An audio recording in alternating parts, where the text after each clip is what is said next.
Bienvenidos a Socioecosistemas. Mi nombre es Percy Summers. Yo soy doctor en planificación ambiental. Actualmente trabajo en la ONG Conservación Internacional. Y hoy día voy a presentar un poco sobre el concepto de paisajes sostenibles, el enfoque de paisajes. Y creo que se acomoda muy bien a la dinámica del curso sobre socioecosistemas.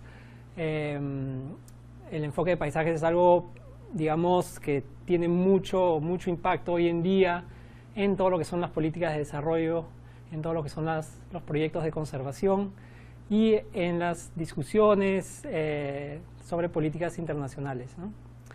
Entonces, voy a estructurar la presentación en tres partes. Primero hablar un poco sobre el concepto de paisajes, pasar al concepto de paisajes sostenibles y de ahí ver un poco cuál es el marco conceptual del enfoque de paisajes y cómo esto nos puede ayudar en los temas de la planificación del desarrollo, ¿no? Finalmente voy a aterrizar todo esto en un estudio de caso. El estudio de caso del Alto Mayo en San Martín, en la selva peruana, ¿no? Si bien va a ser un estudio de caso sobre la Amazonía, el enfoque de paisajes se acomoda también a otros escenarios. Entonces, comenzamos con el tema de qué es un paisaje y principalmente quiero comenzar a definir el concepto de paisaje como un marco que nos ayuda a ver las interrelaciones, ¿no? Entonces podemos comenzar pensando en que en el paisaje hay una dinámica social y una dinámica natural que conviven, que dependen uno del otro. En este caso pueden ser comunidades que tienen productos de subsistencia o productos que venden en el mercado. Usualmente hay diferentes tipos de productos. Puede haber un paisaje donde hay, por ejemplo, granadías que dependen de la polinización desde el bosque, pero también que convive con otros sistemas de producción, ¿no? Así también hay infraestructura, pueden ser carreteras, pueden ser caminos, pueden ser represas que ayudan de repente también en este caso, por ejemplo, a sistemas de producción más intensivos, ¿no? Y pueden convivir sistemas de producción más de productos de pan llevar o más dependiendo del ciclo de lluvias con sistemas de producción que dependen de sistemas de irrigación, por ejemplo arroz, ¿no? Y la dinámica ya se vuelve más compleja cuando vemos otras actividades económicas que conviven también en un paisaje, como es el caso del turismo, que puede depender también de alguna manera de los productos del capital natural del bosque, ¿no? Y que también tienen a la vez gobiernos, ¿no? Estructuras de gobernanza, tanto a nivel muy local como de comunidades, como a nivel ya de gobiernos provinciales, distritales, regionales, ¿no?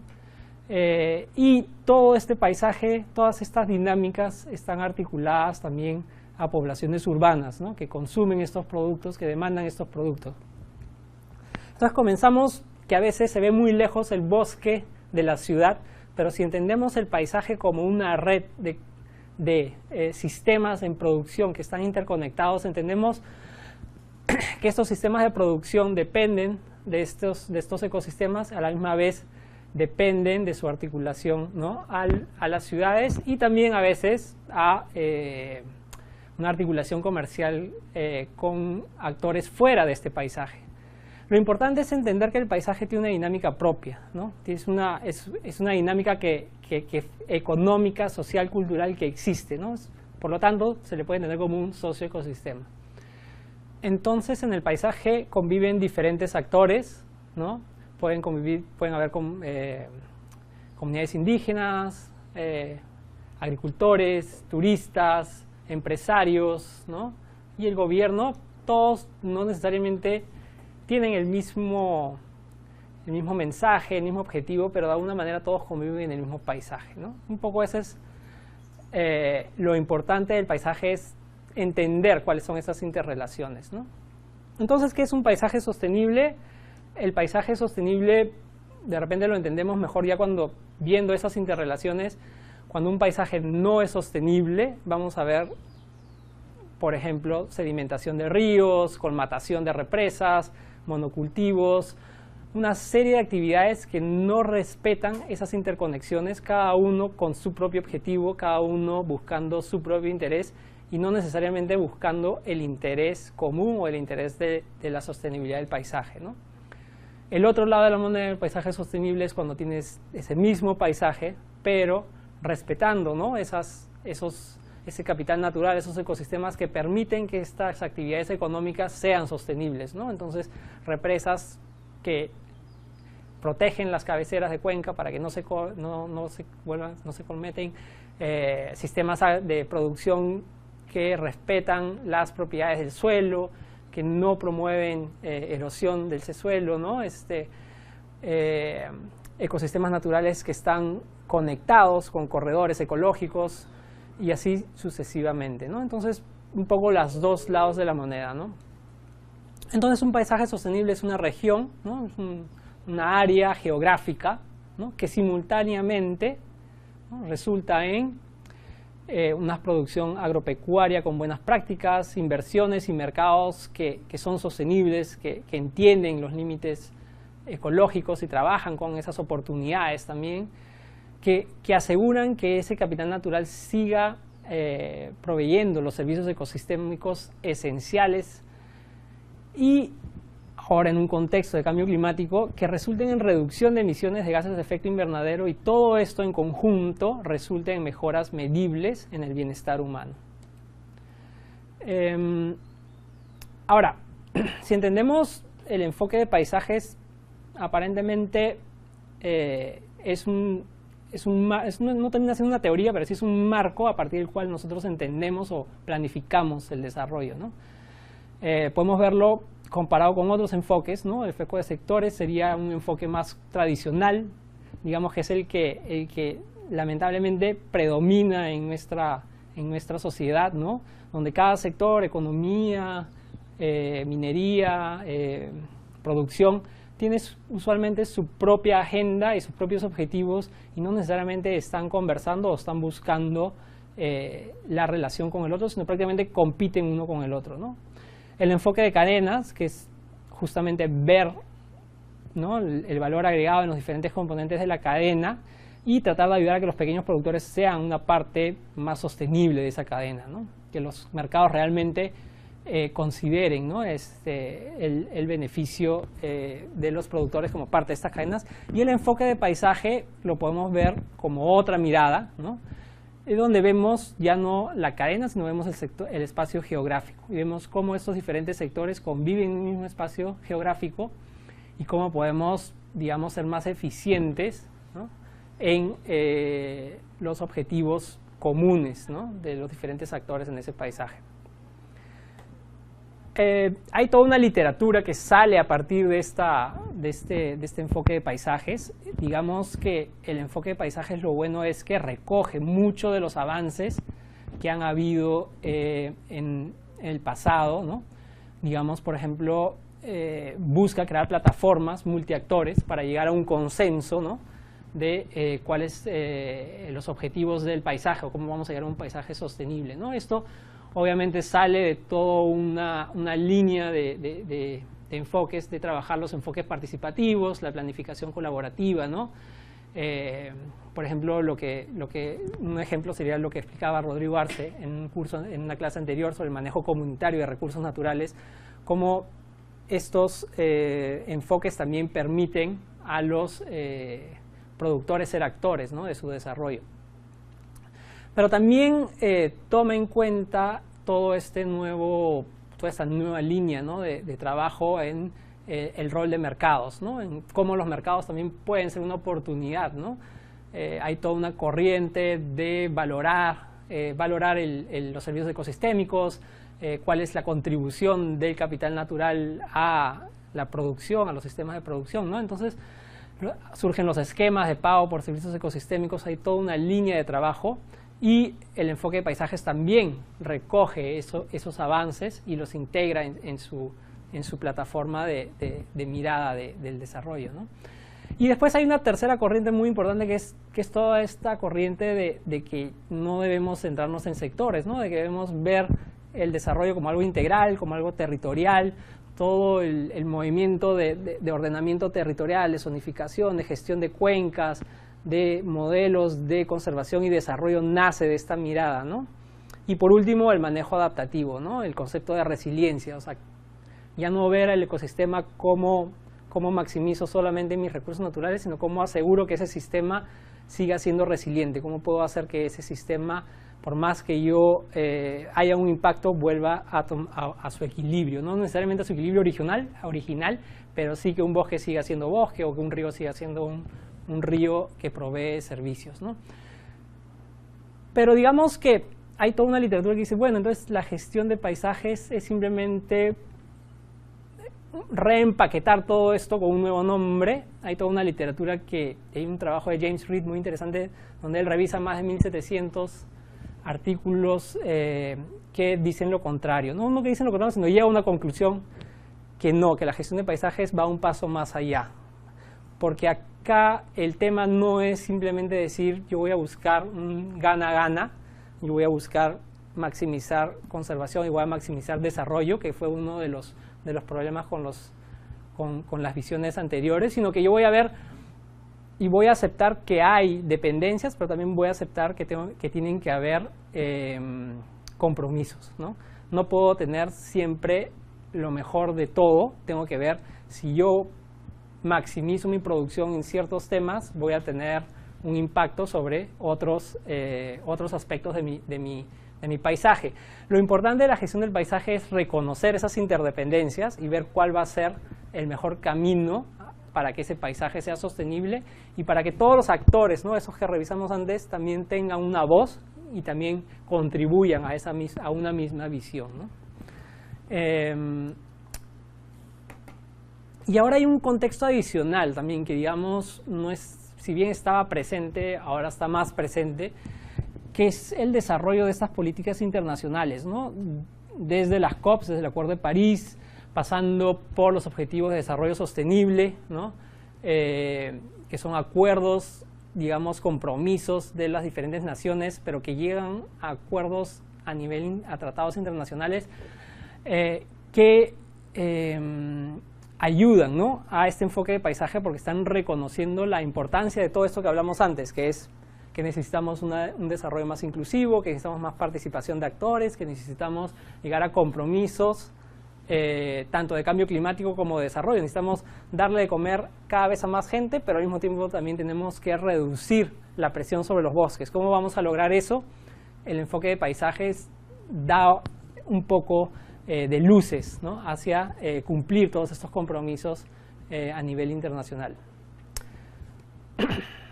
Entonces voy a aterrizar un poco, ya después de haber revisado el concepto, hacia un estudio de caso en el cual he estado trabajando los últimos años y creo que ayuda a entender, a aterrizar bastante mejor los conceptos que hemos venido desarrollando, ¿no? Porque hablamos de Alto Mayo como el paisaje. Alto Mayo es una cuenca, también es una jurisdicción política. Hay dos gobiernos provinciales, entonces no es únicamente una jurisdicción, son dos, hay que hacer compromisos entre ambos. Pero más importante, todavía hay ecosistemas en muy buen estado, ¿no? Hay un bosque de protección Alto Mayo, que es un área natural protegida, que provee servicios ecosistémicos, provee agua, provee muchos servicios a los 220.000 habitantes que viven en toda la cuenca. Bueno, también era importante para una organización como Conservación Internacional enfocar un proyecto en un paisaje como Alto Mayo por la biodiversidad que hay en este paisaje, ¿no? Por ejemplo, las 3 especies de monos endémicos del Perú están en el Alto Mayo. El año pasado se rompió el récord mundial de número de especies de aves vistas en 24 horas. Entonces es un lugar muy especial también desde el punto de vista de biodiversidad, ¿no? Una biodiversidad que también contribuye al capital natural, a la productividad del área, ¿no? Algo que es súper importante también para el tema de paisaje son las relaciones, ¿no? En este caso, por ejemplo, los sistemas de producción de arroz que vemos, la productividad de arroz del Alto Mayo depende, ¿no?, de una serie de canales de riego que tienen su origen en las zonas altas de la cuenca, en los bosques de neblina, en las cabeceras del Alto Mayo, ¿no? Entonces hay una relación directa entre los sistemas de producción y su capital natural, ¿no? Sin embargo, estos ecosistemas también están en peligro. La deforestación en la zona es una de las más altas del país. La degradación de bosques por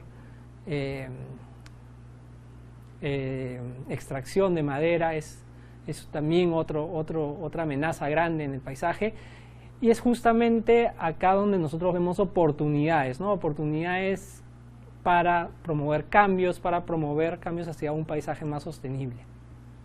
Entonces, regresando al concepto de paisaje, es importante para nosotros entender o conocer quiénes son los actores, ¿no? Cuáles son los sistemas de producción y cuál es la relación entre el capital natural y estos sistemas de producción para poder promover cambios, para poder promover una planificación que considere estas relaciones, ¿no?, que considere estos diferentes actores y ayude a una planificación más eficiente del paisaje, ¿no? Y justamente, por ejemplo, en este mapa vemos en los diferentes colores algunas de las actividades que el proyecto tiene con diferentes tipos de actores, ya sean arroceros, cafetaleros, cacaoteros, comunidades nativas, guardaparques, etcétera, ¿no? La idea es que nosotros podamos ser lo más eficiente posible en nuestra intervención, y eso es lo que un enfoque de paisajes nos permite visibilizar más claramente o planificar más claramente, ¿no?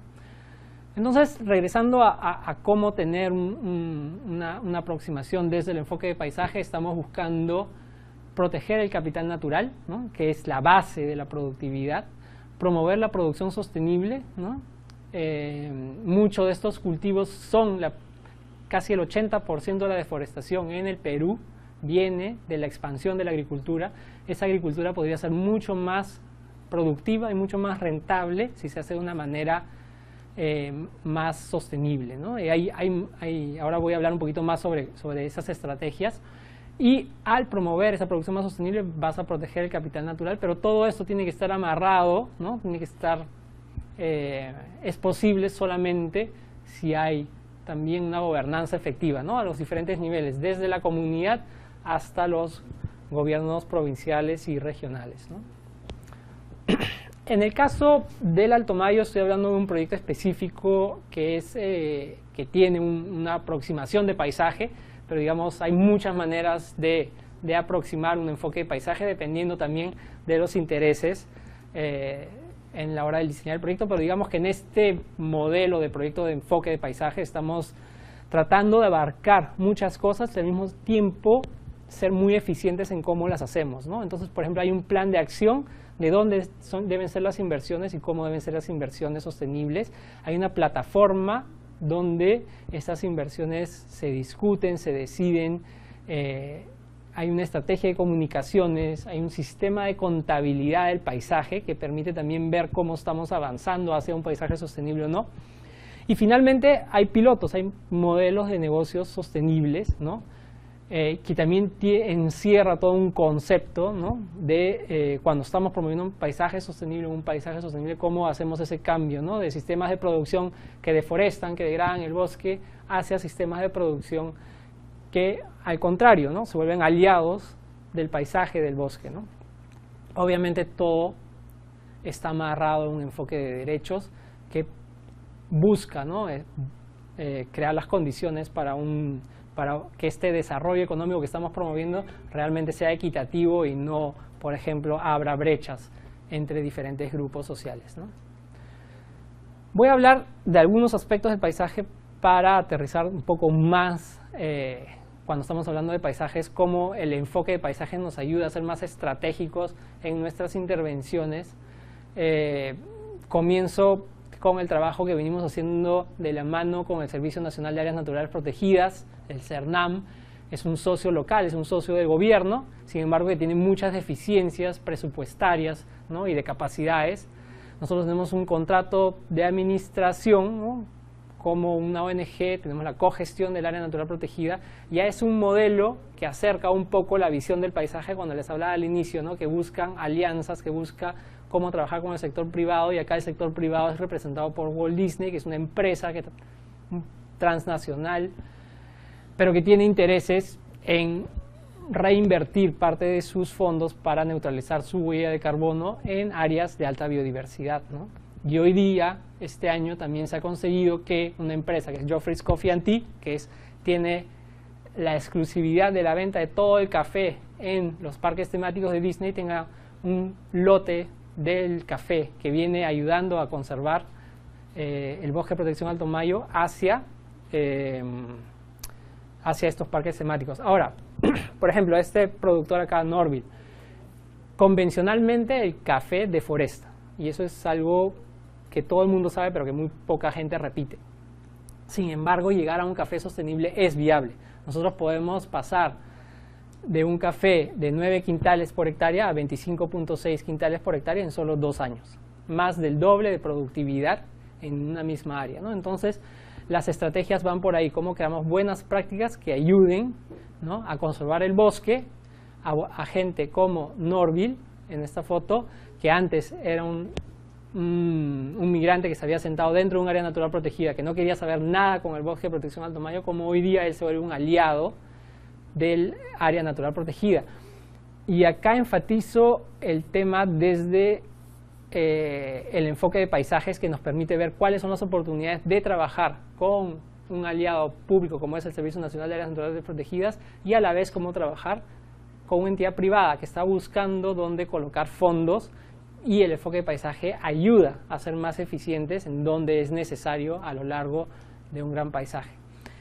Fuera del área natural protegida tenemos otro socio empresarial, que es Neumann Coffee, que es el mayor tostador de café de Europa, que también nos ayuda a trabajar con un socio local, porque al final la idea es eso, buscar alianzas. Hay ONGs locales que trabajan muy bien, que tienen las capacidades, pero que de repente no tienen los vínculos con empresas como Neumann Coffee, ¿no? Y el enfoque de paisaje te permite eso, ver dónde están las oportunidades y hacer esas conexiones entre socios empresariales que están buscando cómo promover producción sostenible, cómo buscar una fuente de productos sostenibles, y productores que están buscando esas oportunidades que el mercado tiene para comenzar a cambiar sus prácticas, ¿no? Estas prácticas requieren también cambios en cómo están trabajando sus plantaciones de café, de cacao. Es mucho más chamba, es mucho más trabajo, y eso tiene que ser recompensado por mercados que puedan pagar el diferencial de ese trabajo adicional que el productor va a hacer, ¿no? Entonces, digamos que, por ejemplo, en el paisaje Alto Mayo, 22.000 productores de café, 70% no están organizados. Ahí había una base a partir de la cual trabajar toda una estrategia, ¿no?, con socios privados y con socios locales para fortalecer las capacidades de productores de café y de cacao. Por un lado, que sean más eficientes, más amigables con el ambiente, y por otro lado, que tengan un mercado que al final del proyecto pueda seguir pagando el diferencial que ellos requieren, ¿no? Entonces, por ahí va un poco, y resalto, el enfoque de paisajes no es una bala de plata, no te va a ayudar a resolver todos los problemas del mundo, pero sí te va a ayudar a pensar, a hacer ese marco conceptual que te va a permitir buscar dónde están esas oportunidades, dónde están las oportunidades para hacer alianzas, para trabajar modelos de producción que sean más amigables con el ambiente, ¿no? Esto ya lo mencioné antes, el aumento de la productividad, los acuerdos de conservación que son firmados por el gobierno con el productor para que sean aliados del área natural protegida, ¿no? Y todo esto resulta en, por supuesto, reducción de emisiones, reducción de deforestación y mejores prácticas. Digamos que en este enfoque de paisajes estamos viendo una mirada mucho más amplia, y estamos también viendo qué otros actores locales tienen ideas buenas, son innovadores y pueden promover cambios, ¿no? En este caso, en sistemas de producción de arroz, donde es totalmente viable, compatible, la producción de camarones, de peces, con sistemas de arroz. Y acá los socios estratégicos privados son restaurantes en Lima que pagan el diferencial extra, ¿no? Amás, Maído, Patarasca, en Tarapoto, que pagan ese diferencial extra por el producto si saben que ese producto viene de una producción que es más amigable con el ambiente, ¿no? Los resultados, nuevamente, reducción de emisiones, ¿no? Hay una contribución directa hacia esos objetivos a nivel nacional. Hay una reducción en la dependencia de fertilizantes. El misma poza sirve como un almacenamiento de agua y sirve para fertilizar después el arroz.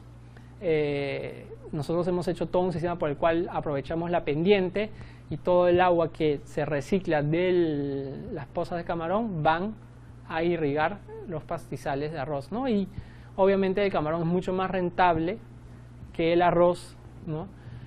Mucho más amigable con el medio ambiente desde el punto de vista si lo manejas bien, ¿no? Y todo eso, crear esas capacidades te permite buscar, ¿no? Oportunidades también económicas. Un tercer ejemplo, Laboratorios Taquihuasi es otro actor local con muchas capacidades, con ya toda una infraestructura montada a partir de trabajar y de exportar plantas medicinales con valor agregado.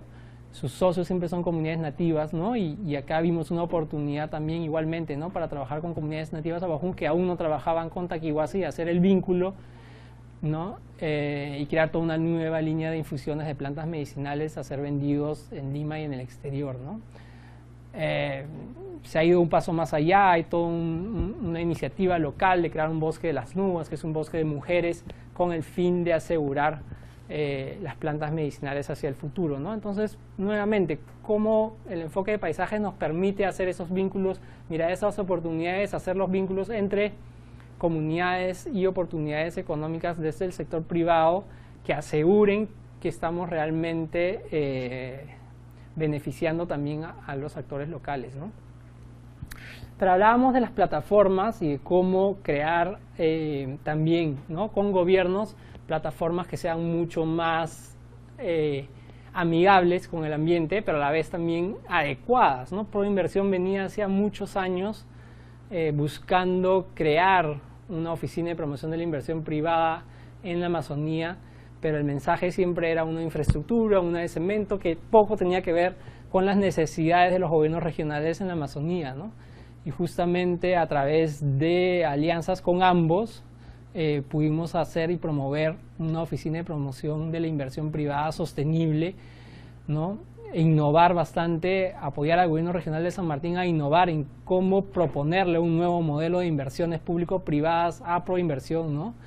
Que realmente considere las necesidades que tenían para trabajar con pequeños productores, para darles oportunidades económicas, cómo traer inversión privada para las concesiones de conservación, para concesiones de tantas infraestructuras que ellos ya tenían promoviendo y no crear nuevas oportunidades que no eran necesarias para el gobierno, ¿no?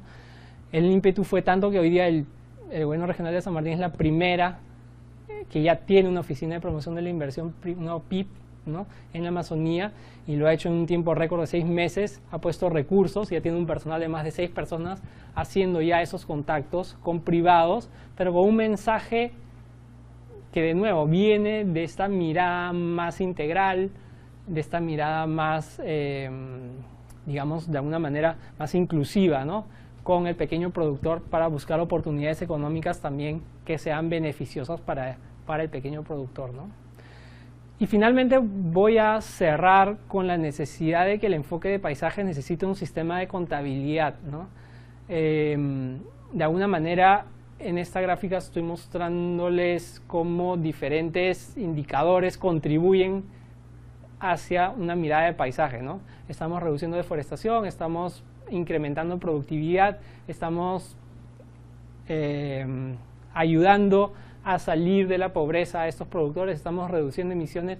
Todos estos indicadores en su conjunto nos ayudan a tener una visión más holística de si realmente estamos avanzando hacia un paisaje sostenible o no. No voy a entrar en mucho detalle, simplemente los invito a escribirme también o a entrar a la página web que está ahí en la lámina para entrar en profundidad por cada uno de esos tiene, ¿no?, una descripción mucho más detallada sobre cómo funcionan estos indicadores. Pero ahí regresamos a lo que veíamos al inicio. ¿Por qué el enfoque de paisaje ha agarrado tanta fuerza en estos últimos años? Es porque mucho de lo que se busca en los paisajes sostenibles es lo mismo que están buscando estos tratados internacionales, se están planteados en los Objetivos de Desarrollo Sostenible, están planteados en los compromisos nacionales que tiene, por ejemplo, el Perú para reducir deforestación, reducir emisiones de carbono. Entonces, alineando las necesidades de un gobierno regional, ¿no?, de gobiernos provinciales que están en el campo, que necesitan esta mirada más holística, nosotros podemos contribuir mucho a una planificación territorial mucho más eficiente y equitativa, ¿no? Al final, ese es un poco el mensaje que quería dar. La gestión, la mirada de paisajes no va a resolver todos los problemas, simplemente nos va a ayudar a tener una visión más, digamos, más completa, ¿no? Y nos va a forzar a ver cuáles son esas relaciones y a determinar quiénes son los actores relevantes cuando estamos trabajando temas de planificación territorial, ¿no? Eso es, muchas gracias, hasta luego.